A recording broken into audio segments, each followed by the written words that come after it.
पता है, पहले ना मेरा घर जॉइंट फैमिली था। जॉइंट फैमिली मतलब बहुत बड़ी फैमिली। मेरे दादी बाबा के 8 बच्चे हैं और बड़ी बुआ वगैरह भी इधर ही रहती थीं, तो उनके सबके बच्चे लगभग 20-25 लोग थे। और तो ऑल्दो बहुत जॉइंट फैमिली होने की वजह से बहुत मतलब पैट्रियार्की भी बहुत थी, है ना? कि नहीं लड़कियों को पढ़ाते थे ऐसा कुछ, है ना?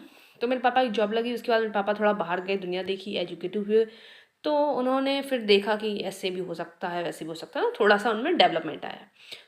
तो फिर सॉरी, तो फिर क्या हुआ, उन्होंने हम लोगों को, मम्मी से, मेरी मम्मी की शादी हुई उनकी, तो मम्मी मेरी एजुकेटेड थी, एमए पास, एमए थी संस्कृत से उस टाइम पे, तो उनकी जॉब भी लग गई। तो हम लोगों का बैकग्राउंड मतलब वैसा रहा है, थोड़ा तक मतलब अपने घर के कंपैरिजन में, और भाई ये जो मेरे दादा चाचा हैं उनके कंपैरिजन में हमारा एजुकेटेड बैकग्राउंड रहा है।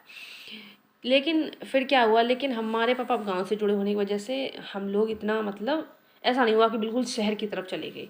हम जुड़े रहे गांव से, है ना? हमारा आना जाना सब कुछ रहा, पर हम रहते थे शहर में, है ना?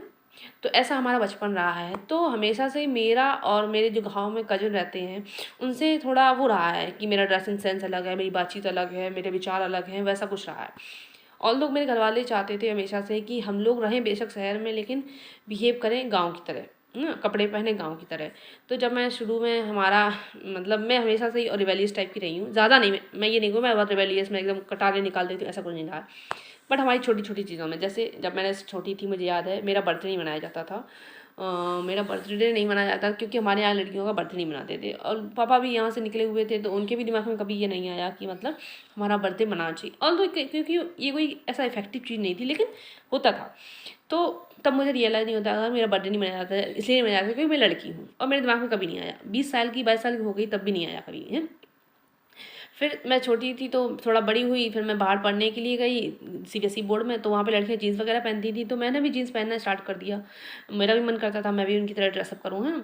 तो मैंने चल के, तो मेरे घर वाले मतलब जो मेरे मम्मी पापा नहीं, मतलब और जो लोग जॉइंट फैमिली में, तो वो मुझे कहते थे कि जीन्स मत पहना करो। बहुत मेरा मतलब ट्रोल होता था इस चीज़ को लेकर, जीन्स पहनती हो, टॉप पहनती हो, ये सब चीज़ें, लोअर टी शर्ट पहनती हो, ये सब के लिए मेरा ट्रोल होता। पर मैं ढीठ बनी रही, मैं पहनती रहती थी, मैं कुछ भी नहीं, मैं मानती नहीं थी, है ना? कुछ कहती नहीं थी, पर मैं मान करती रहती थी वही सब, जो मेरा मन करता था वही।